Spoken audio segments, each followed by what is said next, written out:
ಆತ್ಮೀಯ ವೀಕ್ಷಕ ಬಾಂಧವರಿಗೆಲ್ಲ ನಮಸ್ಕಾರ. ಇವತ್ತಿನ ಸಂಚಿಕೆಯಲ್ಲಿ ಅದು ನಾನು ಕಳೆದ ಸಂಚಿಕೆಯಲ್ಲಿ ಹೇಳ್ತಾ ಇದ್ದೆ, ನಮ್ಮ ಬಾಡಿನಲ್ಲಿ ಇಮ್ಯುನಿ ಸಿಸ್ಟಮ್ಸ್ ಏನಾದ್ರು ಕಮ್ಮಿ ಆದಾಗ, ಅಂದರೆ ನಮ್ಮಲ್ಲಿ ರೋಗ ನಿರೋಧಕ ಶಕ್ತಿ ಏನಾದ್ರು ಕಮ್ಮಿ ಆದಾಗ ನಾವು ಯಾವ ರೀತಿ ರೋಗಕ್ಕೆ ತುತ್ತಾಗಿಬಿಡ್ತೀವಿ ಅಂತ ಹೇಳಿ ನಾನು ಕಳೆದ ಸಂಚಿಕೆಯಲ್ಲಿ ಒಂದು ಮುದ್ರೆ ತೋರಿಸಿದ್ದೆ. ಅಂದರೆ ನಮ್ಮ ಎಲ್ಲ ಬೆರಳುಗಳ ತುದಿ ಭಾಗವನ್ನು, ಈ ಎಲ್ಲ ಬೆರಳಿನ ತುದಿ ಭಾಗಕ್ಕೆ ಸೈನಸ್ ಅಂತ ಕರೀತಾರೆ ಮೆಡಿಕಲ್ ಸೈನ್ಸಲ್ಲಿ. ಇಲ್ಲಿಂದ ಎನರ್ಜಿ ಡಿಸ್ಚಾರ್ಜ್ ಆಗ್ತಾ ಇರುತ್ತೆ, ನಮ್ಗೆ ಗೊತ್ತಿಲ್ಲದೇನೋ. ನಾವು ಈ ರೀತಿ ನಡ್ಕೊಂಡು ಹೋಗ್ತಿರ್ಬೇಕಾದ್ರೆ ಅಥವಾ ಈ ರೀತಿ ಸುಮ್ಮನೆ ಕೂತಾಗ ಎನರ್ಜಿ ಅರ್ಥ ಆಗ್ತಾ ಇರ್ತದೆ. ಅರ್ಥ ಅಂದರೆ ಭೂಮಿಗೆ ಹೋಗ್ತಾ ಇರ್ತದೆ. ಅದೇ ಎನರ್ಜಿನ ರೀಲಾಕ್ ಮಾಡೋದು, ಮತ್ತೆ ಒಳಗೆ ಕಳಿಸೋದಕ್ಕೆ ಒಂದು ಮುದ್ರೆ ಯೂಸ್ ಮಾಡ್ತಾ ಇದ್ರು ಹಿಂದಿನ ಕಾಲದಲ್ಲಿ. ಹಿಮಾಲಯದಲ್ಲಿ ತಪಸ್ಗೆ ಅಂತ ಹೋದಾಗ ತಪಸ್ವಿಗಳೇನು ಮಾಡ್ತಿದ್ರು, ಆ ಒಂದು ಚಳಿಗೆ ಬೆಚ್ಚ ಮಾಡ್ಕೋಬೇಕಾಗಿತ್ತು ಅನ್ನೋ ಸಂದರ್ಭದಲ್ಲಿ. ಅವಾಗ ಹೀಟ್ರೇನು ಯೂಸ್ ಮಾಡ್ತಿರ್ಲಿಲ್ಲ, ಅಥವಾ ದೊಡ್ಡ ದೊಡ್ಡ ಗುಹೆಗಳು ಕೂತಾಗ ತುಂಬ ತಣ್ಣಗಾದಂಥ ಗಾಳಿ, ಚಳಿ ಶುರುವಾಗ್ತಾ ಇತ್ತು. ಆಗ ಅವರು ಹೀಟ್ರ್ ಆನ್ ಮಾಡ್ಕೊಳ್ತಾ ಇರಲಿಲ್ಲ. ಅಥವಾ ಬೇಸಿಗೆ ಕಾಲದಲ್ಲಿ ಸಿಕ್ಕಾಬಟ್ಟೆ ಬಿಸಿಲಿದ್ದಾಗ ಬಾಡಿನಲ್ಲಿ ನೀರಿನ ಅಂಶ ಜಾಸ್ತಿ ಹೋಗ್ತಾ ಇರುತ್ತೆ, ಬೆವರು ಹೋಗ್ತಾ ಇರುತ್ತೆ, ಹಾಗೆ ನೀರು ಕುಡಿತಾ ಇರಬೇಕು.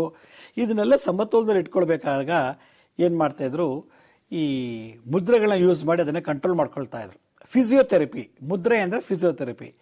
ಕಳೆದ ಸಂಚಿಕೆಯಲ್ಲಿ, ನಾನು ನಿನ್ನೆ ಸಂಚಿಕೆಯಲ್ಲಿ ತೋರಿಸಿದ್ದೆ, ನಮ್ಮ ಎಲ್ಲ ಬೆರಳುಗಳ ತುದಿಗಳನ್ನು ಪ್ರೆಸ್ ಮಾಡಿ ರೀತಿ ಪ್ರೆಸ್ ಮಾಡಿ ಈ ಥರ ಪ್ರೆಸ್ ಮಾಡಿಬಿಟ್ಟು ಈ ರೀತಿ ನಾವು ಎಕ್ಸಸೈಸ್ ಮಾಡ್ತಾ ಇದ್ದಾರೆ. ಈ ರೀತಿ ಹೀಗೆ ಮಾಡ್ತಾ ಇದ್ರೆ ನಮ್ಮ ಬಾಡಿನಲ್ಲಿ ಇಮ್ಯುನಿ ಸಿಸ್ಟಮ್ಸ್ ಡೆವಲಪ್ ಆಗುತ್ತೆ. ಆಗ ನಾವು ಫುಟ್ಪಾತಲ್ಲಿ ತಿಂದಿದ್ದು, ಕುಡಿದಿದ್ದು, ರಸ್ತೆಯಲ್ಲಿ ಹೋಗುವಾಗ ಧೂಳು, ಡಸ್ಟು, ಯಾವುದೋ ಊರಿಗೆ ಹೋಗ್ತೀವಿ, ಅಲ್ಲೆಲ್ಲೋ ಒಂದರ ಕಡೆ ಮಲಗಿರ್ತೀವಿ, ಅಲ್ಲೇನೋ ತಿಂತೀವಿ. ಹೀಗಾಗಿ ವೆದರ್ ಎಕಲಾಜಿಕಲ್ ಚೇಂಜಸ್, ವಾತಾವರಣದಲ್ಲಾದಂಥ ಬದಲಾವಣೆಗಳು, ಊಟದಲ್ಲಾದಂಥ ಬದಲಾವಣೆಗಳು, ಮತ್ತು ನಾವು ವಾಸ ಮಾಡೋ ಸ್ಥಳದಲ್ಲಿ ಮಲಗಿದಾಗ ಹಾವು, ಚೇಳು, ತಿಗಣೆ, ಜಿರಳೆ ಇವನ್ನೇನು ನಮಗೆ ಕಚ್ಚಿದ್ರೆ ಯಾವ ರೂಪದಲ್ಲಾದ್ರೂ ಇನ್ಫೆಕ್ಷನ್ ಆಗ್ಬೋದು ಬಾಡಿಗೆ, ಯಾವ ರೂಪದಲ್ಲಾದ್ರೂ ವೈರಸ್ ಹೋಗ್ಬೋದು, ಯಾವ ರೂಪದಲ್ಲಾದ್ರೂ ಪ್ರೋಟೋಜೋವಾ ಪಾಸ್ ಆಗ್ಬೋದು. ಯಾರಾದರೂ ಹಲೋ ಗುರುಜಿ ನಮಸ್ತೆ. ಗುರುಜಿ ನಮಸ್ತೆ. ಎಲ್ಲಿಂದ ಕರೆ ಮಾಡ್ತೀರಿ? ಗುರುಜಿ ಸೊರಬ ತಾಲೂಕಿಂದ ಆನೋಟಿ ಅಂತೇಳಿ ಆಗ ಗ್ರಾಮದಿಂದ ಗುರುಜಿ. ಬಹಳ ಸಂತೋಷ, ಹೇಳಿ ಗುರುಜಿ. ನಾನು 1/8/82 ಹುಟ್ಟಿದ್ ಬುದ್ಧಿ. ಓಕೆ, ಸಮಸ್ಯೆ ಏನು ಹೇಳಿ, ನಿಮ್ಮ ಸಮಸ್ಯೆ ಏನು? ಬುದ್ಧಿ ನಂದು 35 ಏಜ್ ಆಗಿದೆ, 2 ಕಿಡ್ನಿ ಸ್ಮಾಲ್ ಆಗಿದೆ ಅಂತೇಳಿ ಡಯಾಲಿಸಿಸ್ ಮಾಡ್ತಾ ಇದಾರೆ ಈಗ. ನೀವು ಡೈರೆಕ್ಟ್ ಆಗಿ ಒಬ್ಬೇ ಡಾಕ್ಟರ್ ಹತ್ರ ಹೋಗಿ ಕೇಳ್ಬಿಟ್ಟು ಅದು ಮಾಡ್ಸತ್ತೆ, 2-3 ಡಾಕ್ಟರ್ ಹತ್ರ ಒಪಿನಿಯನ್ ತಗೊಂಡ್ರ? ಇಲ್ಲ, ಮಣಿಪಾಲ್ ಅಲ್ಲಿ ಒಪಿನಿಯನ್ ತಗೊಂಡ್ ಮೇಲೆ ಅವರು ಡಯಾಲಿಸಿಸ್ ಸ್ಟಾರ್ಟ್ ಮಾಡಿದ್ರು ಬುದ್ಧಿ. ನೀವು ಹಂಗಾರೆ ದಿನಕ್ಕೆ 2 ದಿನಕ್ಕೆ ಒಂದ್ಸಲ ಬರ್ತಾ ಇದ್ದೀರಾ ಸೊರಬದಿಂದ? ಸೊರಬದಿಂದ ಶಿವಮೊಗ್ಗ ಬುದ್ಧಿ, ವಾರಕ್ಕೆ 2 ಸಲ ಡಯಾಲಿಸಿಸ್ ಮಾಡ್ತಾ ಇದಾರೆ ಬುದ್ಧಿ. ಇವಾಗ ಎಷ್ಟು ಏಜ್ ನಿಮಗೆ? 35 ಬುದ್ಧಿ, 35. ಈ ಚಿಕ್ಕ ಏಜ್ಗೆ ಬೇಗ ಇದಾಗಿದೆ ನೋಡಿ. ನಾನೀಗ ಮುದ್ರೆ ತೋರಿಸ್ತೀನಿ, ಅಕಸ್ಮಾತ್ ನೀವು ಹೊರಗಡೆ ಇದ್ದೀರಾ ಅಂತ ಕಾಣುತ್ತೆ. ನೀವು ಹೊರಗಡೆ ಇದ್ರೆ ನೀವು ಎಪಿಸೋಡ್ನ ಯೂಟ್ಯೂಬಲ್ಲಿ ನೋಡ್ಬೋದು. ಈ ರೀತಿ ದಿನ ಹೆಬ್ಬೆಟ್ಟನ್ನ ಈ ರೀತಿ ಪ್ರೆಸ್ ಮಾಡ್ತಾ ಇರಬೇಕು, ಈ ರೀತಿ ಪ್ರೆಸ್ ಮಾಡಬೇಕು. ಕಿಡ್ನಿಲಿ ಏನೇ ಸಮಸ್ಯೆ ಇದ್ರು ಕೂಡ ನೋಡಿ, ಈ ಬೆರಳು ನೋಡಿ, ನಮ್ಮ ಬಲಗೈ ಉದಾಹರಣೆಗೆ ನಮ್ಮ ಬಲಗೈನ ಚೆನ್ನಾಗಿ ಅರಳಿಸ್ಬಿಟ್ಟು, ಆಮೇಲೆ ಈ ಕಿರು ಬೆರಳು ಕಿಡ್ನಿಗೆ ಸಂಬಂಧಪಟ್ಟಂಥದ್ದು, ಈ ಕಿರು ಬೆರಳು ಮೇಲೆ ಹಿಂಗ್ ಇಟ್ಕೊಂಡು ದಿನ ಹಿಂಗ್ ರಬ್ ಮಾಡ್ಬೇಕು. ಹಿಂಗ್ ರಬ್ ಮಾಡಿದ್ರೆ ಡಯಾಲಿಸಿಸ್ ಆಗುತ್ತೆ. ಈ ತರ ಮಾಡ್ತಾ ಇದ್ರೆ ಡಯಾಲಿಸಿಸ್ ಆಗುತ್ತೆ. ಇದನ್ನ ನೀವು ಡೈಲಿ ಮಾಡಿ. ಈಗ ವಾರಕ್ಕೆ 2 ಸಲ ಹೋಗ್ತಾ ಇದೀರಾ, ನಾವು ಇದು ಮಾಡ್ತಾ ಮಾಡ್ತಾ ಮಾಡ್ತಾ ವಾರಕ್ಕೆ 1 ಸಲ ಬರುತ್ತೆ. ಆಮೇಲೆ ಹೋಗ್ತಾ ಹೋಗ್ತಾ ಹೋಗ್ತಾ ಅದು ಕಾಲಕ್ರಮೇಣ ಅದೇ ಕಮ್ಮಿ ಆಗುತ್ತೆ, ನಿಮಗೆ ನಾರ್ಮಲ್ ಆಗುತ್ತೆ ಕಿಡ್ನಿ. ಇದನ್ನ ಒಂದ್ಸಲ ನೀವು ಯೂಟ್ಯೂಬಲ್ಲಿ ನೋಡ್ಕೊಳ್ಳಿ. ನೀವು ಹೊರಗಡೆ ಇದ್ದೀರಾ, ಯೂಟ್ಯೂಬಲ್ಲಿ ನೋಡ್ಕೊಂಡು ಪ್ರಾಕ್ಟೀಸ್ ಮಾಡಿ. ಆಮೇಲೆ ಇದನ್ನು ಈ ರೀತಿ ಬೆರಳು ಟು ಬೆರಳನ್ನು ಪ್ರೆಸ್ ಮಾಡಿಕೊಂಡು ಈ ರೀತಿ ಮಸಾಜ್ ಮಾಡ್ತಾ ಇರಬೇಕು. ಭಾಳ ಸಂತೋಷ, ಕರೆ ಮಾಡೋದಕ್ಕೆ ಧನ್ಯವಾದಗಳು. ಹಲೋ. ನಮಸ್ಕಾರ ಗುರುಜಿ. ನಮಸ್ತೆ ಅಮ್ಮ, ಎಲ್ಲಿಂದ ಕರೆ ಮಾಡ್ತಾ ಇದ್ದೀರಿ? ಹುಬ್ಳಿಯಿಂದ ರೀ ಅಜ್ಜರ. ಹುಬ್ಳಿಯಿಂದ. ಹೇಳಿ ಅಮ್ಮ, ನಿಮ್ ಸಮಸ್ಯೆ ಎಪಿಸೋಡ್ ಏನ್ ಕಂಟಿನ್ಯೂ ನೋಡ್ತಾ ಇರ್ತೀವಿ ಸರ್ ನಾವು. ಹೇಗನ್ಸುತ್ತೆ ಎಲ್ಲ ಎಪಿಸೋಡ್ಸ್? ಹೇಗನ್ಸುತ್ತೆ ನಿಮ್ಗೆ? ಚೆನ್ನಾಗಿ ಅನ್ಸುತ್ರಿ. ಮೊದ್ಲು ನೀವೇನ್ ಬರ್ತಿದ್ರಲ್ಲ, ಇದು ಫಸ್ಟ್ ಅವಾಗ ನೋಡ್ತಿದ್ವಿ. ಇದು ಅಚಾನಕ್ ಆಗಿ ಮೊನ್ನೆ ಸಿಕ್ಕಿದ್ದು ನಮಗ್ ಚಾನಲ್ ನಲ್ಲಿ. ಮೊದ್ಲು ಪ್ರೋಗ್ರಾಮ್ ಎಲ್ಲ ನಡೆಸ್ಕೊಡ್ತಿದ್ರಲ್ರಿ, ಮಾರ್ನಿಂಗ್ ಮಂತ್ರ ಅಂತೇಳಿ, ಅವೆಲ್ಲ ನೋಡಿದೀವ್ರಿ. ಅಂದ್ರೆ ಇಲ್ಲಿ ನಮ್ದು ರಾಯಚೂರು ಡಿಸ್ಟ್ರಿಕ್ಟ್ ಸರ್ ಇರೋದು. ನಾವು ಹುಬ್ಳಿ ಮೇಲೆ ಜಾಬ್ ಮೇಲೆ, ನಮ್ಮ ಮನೆಯವ್ರ ಜಾಬ್ ಮೇಲೆ ಬಂದಿದ್ದಿಲ್ಲಿ. ಅಂದ್ರೆ ಅಪಾಯಿಂಟ್ಮೆಂಟ್ ಆಗುತ್ತ ಅಂತ ಹೇಳಿದ್ರೆ ಅಪಾಯಿಂಟ್ಮೆಂಟೇ ಆಗ್ಲಿಲ್ಲ. ಅದು ಸ್ಯಾಲ್ರಿನ ಸ್ವಲ್ಪ ಜಾಸ್ತಿ ಮಾಡಿದ್ರೆ ಹಂಗೆ ಹೋಗ್ತಾ ಇದೀವ್ರಿ. ಮಂತನ್ ರೀತಿಯಿಂದ ಏನ್ ಚೆನ್ನಾಗಿದೆ ರೀ, ಜಾಬ್ ಇರ್ಲಿ ಅಂತ ಹೇಳಿ ಕಳಿಸ್ಕೊಟ್ರು ನಮ್ಮ ಮಾವರು. ಅಲ್ಲಿಬ್ರು ಇಲ್ಲಿಬ್ರು ಇದೀವ್ರಿ. ಇವಾಗ ಸಮಸ್ಯೆ ಜಾಬ್ ಆಗಿದೆ. ಇವ್ರ ಸಮಸ್ಯೆ ರೀ, ನಮ್ದು ಒಂದು ಪಿತ್ರಾರ್ಜಿತ ಬಂದೈತ್ರಿ ಆಸ್ತಿ. ಅದು ಪಿತ್ರಾರ್ಜಿತ ಅವ್ರು ದೊಡ್ಡಮ್ಮ, ನಮ್ಮ ಮನೆಯವ್ರ ದೊಡ್ಡಮ್ಮ ಆಗ್ಬೇಕು, ಅವ್ರು ನನ್ನ ಹೆಸರಲ್ಲೇ ಮಾಡ್ಕೊಟ್ಟಿದ್ದಾರೆ. ಅವ್ರದ್ದು ಒಂದ್ ಸ್ವಲ್ಪ ಮರ್ಡರ್ ಆಯ್ತು, ಅದು ಮನೇನು ಲಾಕ್ ಮಾಡಿಬಿಟ್ರು. ಅದೆಲ್ಲ ಕೇಸ್ ಎಲ್ಲ ಮುಗೀತ್ರು. ಇವಾಗ ನಮ್ಮ ಹೆಸರಲ್ಲೇ ಇದೆ ಅದು.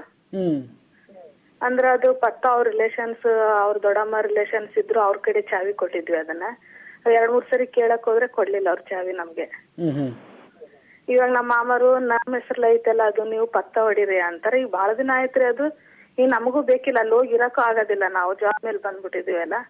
ಮುಂದೆ ಯಾವಾಗಾದ್ರೂ ಇರ್ಲಿ ಬಿಡು, ಆಸ್ತಿ ಮಾರ್ಕೊಳೋಣ ಇಲ್ಲ ಬೇರೆ ಏನಾರ ಆಸ್ತಿ ತಗೋಣ ಅನ್ಕೊಂಡ್ ಬಿಟ್ಟಿದೀವ್ರಿ. ಅದೇ ಈಗ ಮುಂದೆ ಅದ್ರ ಸಮಸ್ಯೆ ಹೆಂಗ್ ಮಾಡ್ಬೇಕಂತಾರೆ.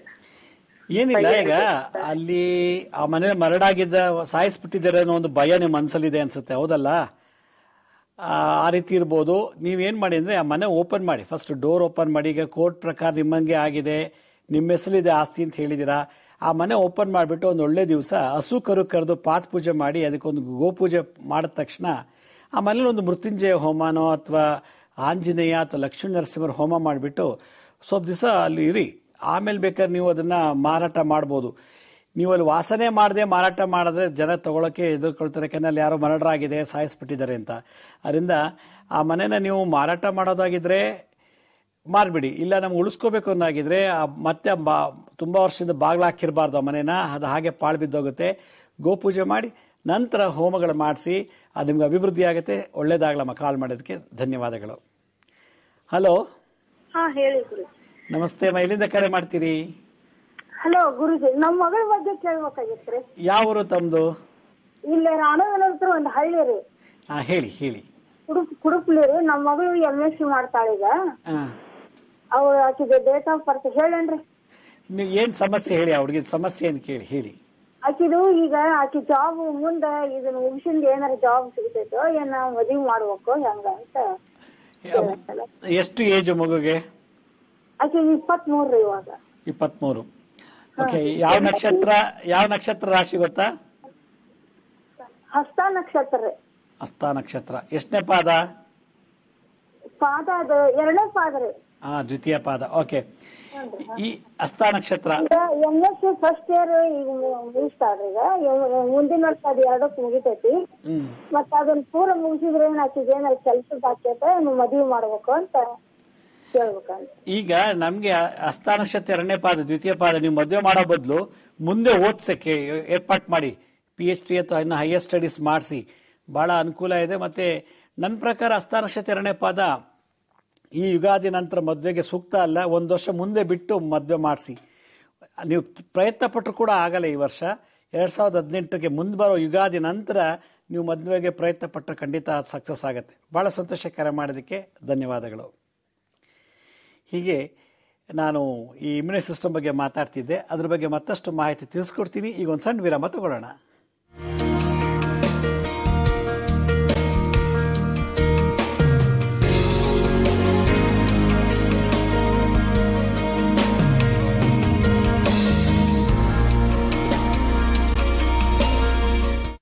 ವಿರಾಮದ ನಂತರ ಮತ್ತೆ ಕಾರ್ಯಕ್ರಮಕ್ಕೆ ಸ್ವಾಗತ. ಯಾರು ಕರೆ ಮಾಡ್ತಿದ್ದಾರೆ? ಹಲೋ. ಹಾಗೆ ನಾನು ಇಮ್ಯುನಿ ಸಿಸ್ಟಮ್ಸ್ನ ಈ ರೀತಿ ಡೆವಲಪ್ ಮಾಡಬೇಕು, ರೋಗ ನಿರೋಧಕ ಶಕ್ತಿ ಇದು ಮಾಡಿದಾಗ ನಮಗೆ ಬಾಡಿಯಲ್ಲಿ ವಿಶೇಷವಾದಂಥ ಎನರ್ಜಿ ಪಾಸ್ ಆಗುತ್ತೆ. ಇದು ಎಷ್ಟು ನಿಮಿಷ ಮಾಡಬೇಕು, ಹೇಗೆ ಮಾಡಬೇಕು, ಈ ರೀತಿ ಮಾಡ್ತಾ ಇರಬೇಕು. ಸುಮಾರು ಒಂದು ಅರ್ಧ ಗಂಟೆ ಮಾಡಿದ್ರೆ ನಮಗೆ ಹಾರ್ಟ್ಗೂ ಕೂಡ ಹಾರ್ಟ್ ಅಟ್ಯಾಕ್ ಆಗಲ್ಲ, ಅಸ್ತಮ ಕೂಡ ಬರೋದಿಲ್ಲ, ಡಸ್ಟ್ ಅಲರ್ಜಿ ಇದ್ರೂ ಕೂಡ ಹೊರಟೋಗುತ್ತೆ. ಯಾಕೆಂದರೆ ಇದು ಎನರ್ಜಿ ಹಿಂಗೆ ಪಾಸ್ ಆಗಿ ವಾಪಸ್ ಹಿಂಗೆ ಬರುತ್ತೆ, ಮತ್ತು ಇಲ್ಲಿಂದ ಪಾಸ್ ಆಗಿ ವಾಪಸ್ ಇಲ್ಲೇ ಬಂದು ಸೇರುತ್ತೆ. ನಮ್ಮ ಎಲೆಕ್ಟ್ರೋಮ್ಯಾಗ್ನೆಟಿಕ್ ಎನರ್ಜಿ ಇಲ್ಲೇ ಬಂದು ಇಲ್ಲೇ ಎಂಡ್ ಆಗುತ್ತೆ, ಅಲ್ಲೇ ಶುರುವಾಗಿ ಅಲ್ಲೇ ಎಂಡ್ ಆಗುತ್ತೆ. ಇದೊಂಥರ ವಿಶೇಷವಾದದ್ದು. ಇದು ಮಾಡ್ತೀರಾ. ಆಮೇಲೆ ಇಲ್ಲೆಲ್ಲ ಆರ್ಥರೈಟಿಸ್ ಇದ್ದರೆ ಈ ಎಕ್ಸಸೈಸ್ ಮಾಡ್ತಾ ಇರಬೇಕೀಗ. ಈ ರೀತಿ ಆರ್ಥರೈಟಿಸ್ ಇರೋರು ಮಾಡ್ತಾ ಇದ್ದಾಗ ಇಲ್ಲೆಲ್ಲ ಯೂರಿಕ್ ಆ್ಯಸಿಡ್ ಏನಿದ್ರೆ ಬ್ಲಾಕ್ ಆಗಿದ್ರೆ ಅದು ಹಾಗೆ ಡೈಲ್ಯೂಟ್ ಆಗ್ತಾ ಹೋಗುತ್ತೆ. ಅದರಿಂದ ಇದನ್ನು ಇಮ್ಯುನಿ ಸಿಸ್ಟಮ್ ಡೆವಲಪ್ ಮಾಡಲಿಕ್ಕೆ ಹಿಂದಿನ ಕಾಲದಲ್ಲಿ ಋಷಿಮುನಿಗಳು ತಪಸ್ ಮಾಡೋಕ್ಕೆ ಮುಂಚೆ ಚಳಿ, ಮಳೆ, ಗುಡುಗು, ಮಿಂಚು ಬಂದಾಗ ಬಾಡಿನ ವಾರ್ಮಪ್ ಮಾಡ್ಕೊಳ್ತಾ ಇದ್ರು. ಈ ರೀತಿ ವಾರ್ಮಪ್ ಮಾಡ್ಕೊಂಡ್ಬಿಟ್ಟಾಗ ಅವರಿಗೆ ಮೈಂಡ್ನಲ್ಲೆಲ್ಲ ಥರ ಏನು ಟೆನ್ಷನ್ಸ್ ಇದ್ದರೆ ಹೊಟ್ಟೋಗುತ್ತೆ. ಮತ್ತು ಇದ್ದಕ್ಕಿದ್ದಾಗೆ ವಾಮಿಟಿಂಗ್ ಸೆನ್ಸೇಷನ್ಸ್ ಬಂದರೆ, ವಾಮಿಟಿಂಗ್ ಸೆನ್ಸೇಷನ್ ಅಂದರೆ ಏನು? ಕೆಲವರಿಗೆ ಕಾರಲ್ಲಿ ಹೋಗುವಾಗ, ಬಸ್ಸಲ್ಲಿ ಹೋಗುವಾಗ, ಟ್ರೈನಲ್ಲಿ ಹೋಗುವಾಗ ವಾಂತಿ ಮಾಡ್ಕೊಂಡ್ಬಿಡ್ತಾರೆ ಪ್ರಯಾಣದಲ್ಲಿ ಹೋಗುವಾಗ. ಅವ್ರಿಗೆ ಇದ್ರ ಪ್ರಯಾಣ ಮಾಡೋಕ್ಕೆ ಮುಂಚೆ 10 ನಿಮಿಷ ಹಿಂಗೆ ಮಾಡಿಸ್ಬಿಡ್ಬೇಕು. ಈ ರೀತಿ 10 ನಿಮಿಷ ಹಿಂಗೆ ಮಾಡಿಸ್ಬಿಟ್ರೆ ವಾಂತಿನೇ ಆಗೋದಿಲ್ಲ. ಇದ್ರ ಬದಲು ಒಂದು ನಿಂಬೆಹಣ್ಣ ಕೈಲಿಟ್ಕೋಬೇಕು. ನಿಂಬೆಹಣ್ಣು ಹಾಗಾಗಿ ಮುಸ್ತಾ ಇರಬೇಕು ಪ್ರಯಾಣ ಮಾಡುವಾಗ, ಆಗ ವಾಂತಿ ಆಗೋದಿಲ್ಲ. ಹಲೋ ಹಲೋ, ನಮಸ್ಕಾರ ಗುರುಜಿ. ನಮಸ್ತೆ. ಎಲ್ಲಿಂದ ಕರೆ ಮಾಡ್ತೀರಿ? ನಾವು ಗದಗಿಂದ ಕರೆ ಮಾಡ್ತೀವಿ ಗುರುಗ. ಎಲ್ಲಿಂದ? ಗದಗಿಂದ. ಹೇಳಿ. ನಮ್ಮ ಮಗನ ಬಗ್ಗೆ ಕೇಳ್ಬೇಕಿತ್ತು ಗುರುಗ. ಹೇಳಿ ಹೇಳಿ. ಅವನದು ಮ್ಯಾರೇಜ್ ಬಗ್ಗೆ ಕನ್ಫರ್ಮ್ ಇದು ಹಾಕಲ್ತ್ರ ಭಾಳ ಎಕ್ಸೈಟ್ ಮಾಡ್ಲಿಕ್ಕತ್ತಾನ, ಎಲ್ಲ ಇದಾಗಿದೆ. ಅದನ್ನೇ ಕೇಳ್ಬೇಕಿತ್ತು, ಏನ್ ಮಾಡ್ಬೇಕು ಪರಿಹಾರ. ಎಷ್ಟು ಏಜು ಮಗಂದು? 30 years ಸರ್. 30 ವರ್ಷ ಆಗಿದೆ, ಇನ್ನೂ ಮದ್ವೆ ಆಗಿಲ್ಲ? ಆಗಿಲ್ಲ. ಅದು ಏನದು ಎಕ್ಸೈಟ್ ಮಾಡ್ಲಿಕ್ಕತ್ತಾನ. ನೀನ ಯಾವ್ದಾರ ಇದು ಮಾಡ್ಕೋ ಅಂತಂದ್ರೆ ಅದಕ್ಕೂ ಏನ ರೆಸ್ಪಾನ್ಸ್ ಚಂದಾಗಿ ಮಾಡವಲ್ಲ. ಅದು ಪೋಸ್ಟ್ಪೋನ್ ಮಾಡ್ಕೊತ್ಕೊಂಡಿದ್ದಾನೆ ಗುರುವೆ. ಬಹುಶಃ ಮದ್ವೆ ಆಸಕ್ತಿ ಅವ್ರಿಗೆ ಇಲ್ಲ ಅಂತ ನೀವು ಅಬ್ಸರ್ವ್ ಮಾಡಿರ್ಬೇಕು ಅನ್ಸುತ್ತೆ. ಒಂದು. ಎರಡನೇದು, ಅವ್ರ ಜಾತಕದಲ್ಲಿ ಮದ್ವೆ ವಿವಾಹ ಲೇಟ್ ಆಗಿದ್ರೆ ಈ ರೀತಿ ಮನ್ಸು ಬರುತ್ತೆ. ನೀವು ಎಂತ ಹುಡುಗಿ ತೋರಿಸಿದ್ರು ಮದ್ವೆ ಮಾಡ್ಕೊಳ್ಳಲ್ಲ ಅಂತ ಹೇಳ್ತಿರ್ತಾರೆ. ಆಮೇಲೆ ಮದ್ವೆ ಮಾಡ್ಕೋಬೇಕು ಅನ್ನೋ ಆಸಕ್ತಿ ಇರೋದಿಲ್ಲ, ಒಂದು ರೀತಿ ಉತ್ಸಾಹ ಇರೋದಿಲ್ಲ. ಇದಕ್ಕೆಲ್ಲ ಕಾರಣ ಹಿಂದ್ಗಡೆ ಸರ್ಪದೋಷ ಇರುತ್ತೆ. ಅದರಿಂದ ಸರ್ಪದೋಷ ಇದ್ರೆ ಮ್ಯಾರೇಜ್ ಕೂಡ ಡಿಲೇ ಆಗುತ್ತೆ. ಆಮೇಲೆ ಅಷ್ಟೇ ಹೆಣ್ಣು ತೋರಿಸಿದ್ರು ಕೂಡ ಅವ್ರು ಒಪ್ಕೊಳ್ಳೋಕೆ ಇಷ್ಟಪಡೋದಿಲ್ಲ. ಸರ್ಪದೋಷ ಇರೋರಿಗೆ ಸರ್ಪದೋಷ ಇರೋರೇ ಬಂದಾಗ ಆಗ ಅವರು ಅದು ಮನಸ್ಸು ಕೊಡ್ತಾರೆ, ಮದುವೆ ಮಾಡ್ಕೋಬೇಕು, ಈ ಜೊತೆ ನಾನು ಬಾಳ್ಬೇಕು ಅನ್ನೋ ಒಂದು ಮನಸ್ಸು ಬರುತ್ತೆ. ಆಗ ನಿಮಗೆ ಸೂಕ್ತವಾದ ಸಮಯ ಮದುವೆ ಮಾಡ್ಕೊಳ್ಳಿಕ್ಕೆ ಅಂತ ಈ ಒಂದು ಸಿಂಪ್ಟಮ್ಸ್ ನಿಮ್ಮಲ್ಲಿ ಹೇಳ್ತಾ ಇದ್ದೀನಿ. ಯಾಕೆಂದ್ರೆ ಜಾತಕ ಇದ್ರೆ ನೋಡ್ಬೋದು, ಜಾತಕದಲ್ಲಿ ಮದುವೆ ವಿವಾಹ ಯೋಗ. ಕೆಲವು ಗಂಡು ಮಕ್ಕಳಿಗೆ ಅಖಂಡ ಬ್ರಹ್ಮಚಾರತ್ವ ಯೋಗ ಇರುತ್ತೆ, ಮದುವೆ ಆಗೋ ಯೋಗನೇ ಇರೋದಿಲ್ಲ. ಅವ್ರು ಬ್ರಹ್ಮಚಾರಿಗಳಿಗೆ ಇರಬೇಕು ಸಾಯೋವರೆಗೂ. ಅಕಸ್ಮಾತ್ ಆ ಥರ ಯೋಗ ಇದ್ದು ನೀವು ಬಲವಂತವಾಗಿ ಮದುವೆ ಮಾಡಿದ್ರೆ ಡೈವರ್ಸ್ ಆಗ್ಬೋದು, ಇಲ್ಲ ವಿಧವಾ ಆಗ್ಬೋದು, ಅಥವಾ ಹೆಂಡತಿ ಒಂದ್ ಕಡೆ ಗಂಡ ಒಂದ್ ಕಡೆ ಇರ್ಬೋದು, ಅಥವಾ ಅವ್ರ ಸಂಸಾರದಲ್ಲೇ ಬೇರೆ ರೀತಿ ಬಿರುಕು ಬರ್ಬೋದು, ಅಥವಾ ಆಕೆನೇ ಇವನ್ನ ಬಿಟ್ಟು ಬೇರೆಯವ್ರ ಮದುವೆ ಮಾಡ್ಕೋಬಹುದು ಹೆಂಡತಿ. ಹೀಗೆ ಹಲವಾರು ಇದೆ ಇದು ಅಖಂಡ ಬ್ರಹ್ಮಚಾರತ್ವ ಯೋಗದಲ್ಲಿ. ಅದರಿಂದ ಮದುವೆ ನೀವು ಮಾಡಕ್ ಬೇಕು ಅಂತ ಮನಸ್ಸಿದ್ರೆ ಆ ಹುಡುಗನಲ್ಲಿ ಆ ಯೋಗ ಇದೆಯಾ ಅಂತ ಫಸ್ಟ್ ನಿಮ್ಮ ಅಲ್ಲೆಲ್ಲ ಲೋಕಲಲ್ಲಿ ಯಾರ ಹತ್ರ ಒಳ್ಳೆ ಜ್ಯೋತಿಷ್ಯ ಹತ್ರ ತೋರಿಸಿ, ಜ್ಯೋತಿಷ್ಯದ ಹತ್ರ ತೋರಿಸ್ಬಿಟ್ಟು ಮದುವೆ ವಿವಾಹ ಇತ್ತು ಅಂದ್ರೆ ನೀವೇನು ಮಾಡಕ್ಕಲ್ಲ, ಖಂಡಿತ ಮದುವೆ ಆಗ್ಬಿಡುತ್ತೆ. ಆದ್ರೆ ಡಿಲೇ ಯಾಕೆ ಆಗ್ತಿದೆ, ಅವ್ನಿಗೆ ಯಾಕೆ ಅಷ್ಟು ಮನಸ್ಸು ಬರ್ತಿಲ್ಲ ಅಂದ್ರೆ ಬಹುಶಃ ಒಂದು ಶಾಪ. ಯಾವುದು? ಸರ್ಪ ಶಾಪ ಇರ್ಬೋದು. ಕಾಳ ಸರ್ಪ ದೋಷ ಇದ್ರೆ, ಅಂಗಾರಕ ಗ್ರಹ ದೋಷ, ಕುಜ ದೋಷ ಇದ್ದಾಗ ಮದುವೆ ಆಗೋದ್ರಲ್ಲಿ ಆಸಕ್ತಿ ಕಮ್ಮಿ ಇರುತ್ತೆ. ಅಕಸ್ಮಾತ್ ಮದುವೆ ಮಾಡಬೇಕು ಕೂಡ ಅವ್ರಿಗೆ ಲೈಂಗಿಕ ಸುಖದಲ್ಲೂ ಕೂಡ ಅವ್ರಿಗೆ ಆಸಕ್ತಿ ಇರೋದಿಲ್ಲ, ಸೆಕ್ಷುಯಲ್ ಇಂಟ್ರಾಕ್ಷನ್ ಅಲ್ಲಿ ಕೂಡ ಆಸಕ್ತಿ ಇರೋದಕ್ಕೆ ಕಾಳ ಸರ್ಪ ದೋಷ ಇದ್ದಾಗ. ಇದರಿಂದ ನಪುಂಸಕತೆ, ಇಂಪಾರ್ಟೆನ್ಸಿ ಪ್ರಾಬ್ಲಮ್ ಬಂದ್ಬಿಡುತ್ತೆ. ಇದೊಂದು ವಿಷಯದಲ್ಲಿ ಅವ್ರು ಬೇಕಾದಷ್ಟು ಡೈವರ್ಸ್ ಕೇಸ್ ಆಗಿದೆ, ಮನೆ ಬಿಟ್ಟು ಹೋಗಿದ್ದಾರೆ, ಅಥವಾ ಇನ್ನೊಂದು ಮದುವೆ ಆಗಿರೋದು ಉಂಟು. ಹೀಗಾಗಿ ಮದುವೆಗೆ ಮುಂಚೆನೆ ನೀವೊಂದ್ಸಲ ಜಾತಕನ ಪರಿಶೀಲನೆ ಮಾಡಿಸಿ, ಮತ್ತೆ ನಿಮ್ಮ ಮಗನಲ್ಲಿ ಏನಕ್ಕೆ ಮದುವೆ ಆಗಕ್ಕೆ ಇಷ್ಟಪಡ್ತಿಲ್ಲ ಅನ್ನೋದೇನೋ ಒಂದು ಏನೋ ಮೆಡಿಕಲ್ ಏನಾದ್ರು ಪ್ರಾಬ್ಲಮ್ ಇದೆಯಾ, ಹೆಲ್ತಲ್ಲಿ ಏನಾದ್ರು ಪ್ರಾಬ್ಲಮ್ ಇದೆಯಾ, ಅದ್ರೂ ಕೂರಿಸಿ ಅವ್ರ ಫ್ರೆಂಡ್ ಮುಖಾಂತರನೋ ಯಾವ್ದಾದ್ರು ಒಂದು ಕೌನ್ಸಿಲಿಂಗ್ ಮಾಡಿಸಿ. ಇದೆಲ್ಲ ಆಗಲಿಲ್ಲ ಅನ್ನೋ ನನಗೊಂದು ಜಾತಕನ ಜೆರಾಕ್ಸ್ ಮಾಡಿ ಕಳಿಸಿ, ನಾನು ಪರಿಹಾರ ಹೇಳಕ್ಕೆ ಇಷ್ಟಪಡ್ತೀನಿ. ಬಹಳ ಸಂತೋಷ. ಕರೆ ಮಾಡೋಕ್ಕೆ ಧನ್ಯವಾದಗಳು. ಹಲೋ, ಮಧು ಅನ್ಬಿಟ್ಟು ಹುಬ್ಳಿಯಿಂದ ರೀ. ಹಲೋ. ಹಲೋ, ಹಾ ಹೇಳಿ ಅಮ್ಮ.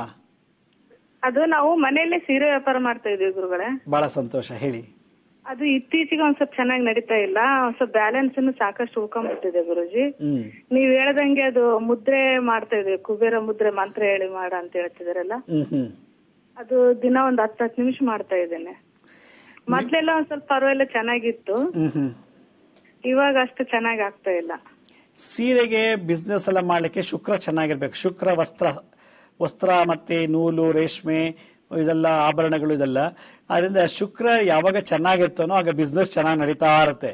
ಶುಕ್ರ ಯಾವಾಗ ನೀಚನಾದ್ನೋ ಚೆನ್ನಾಗಿರೋ ಬಿಸ್ನೆಸ್ ಹಂಗೆ ತಟ್ಟಂತ ನಿಂತೋಗುತ್ತೆ, ತಟಸ್ಥವಾಗ್ಬಿಡುತ್ತೆ.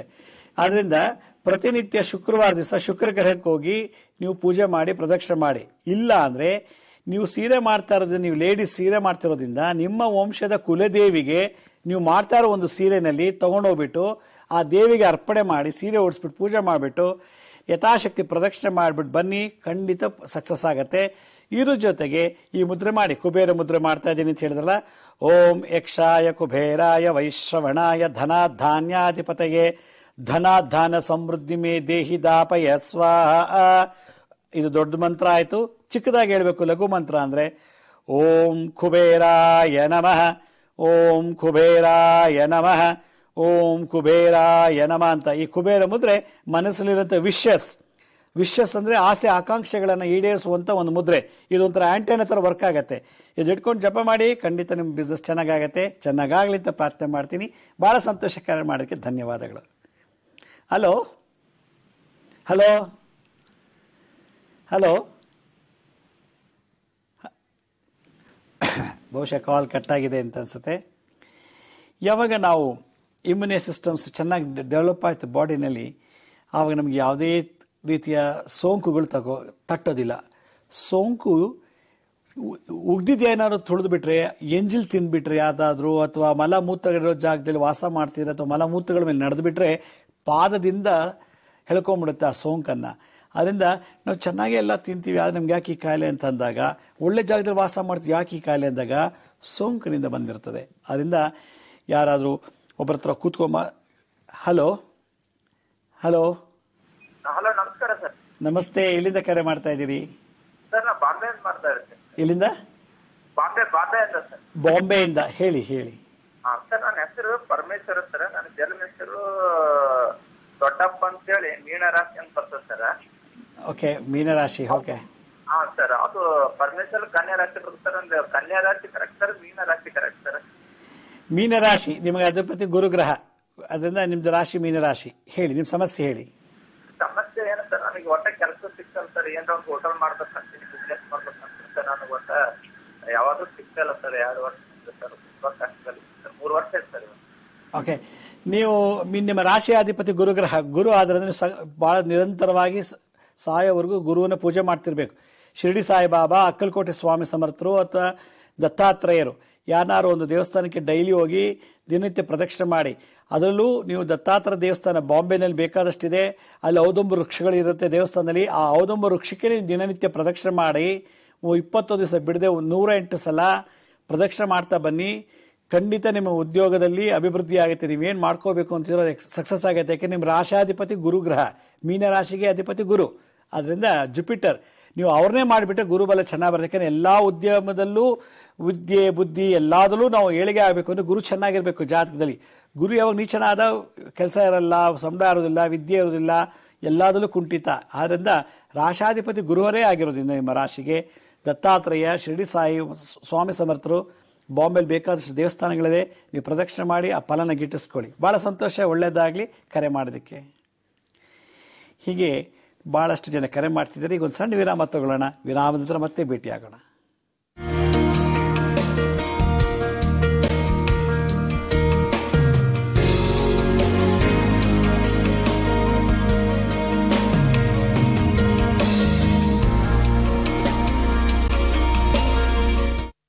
ವಿರಾಮದ ನಂತರ ಮತ್ತೆ ಕಾರ್ಯಕ್ರಮಕ್ಕೆ ಸ್ವಾಗತ.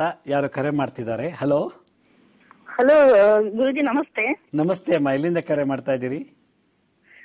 ಶಿವಮೊಗ್ಗದ ಹತ್ರ ನೇಮತಿ ಅಂತ ಹೇಳಿ ಗುರುಜಿ. ಶಿವಮೊಗ್ಗದ ಹತ್ರ, ಹೇಳಿ ಅಮ್ಮ.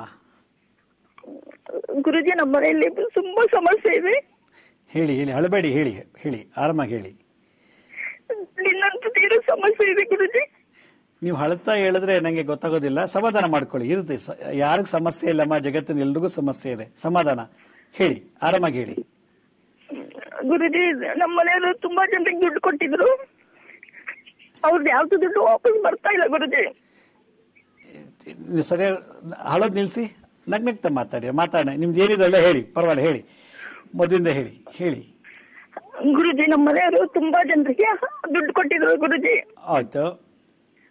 ಆದ್ರೆ ಅವ್ರು ಯಾರು ವಾಪಸ್ ಕೊಡ್ತಾ ಇಲ್ಲ ಗುರುಜಿ. ಓಕೆ.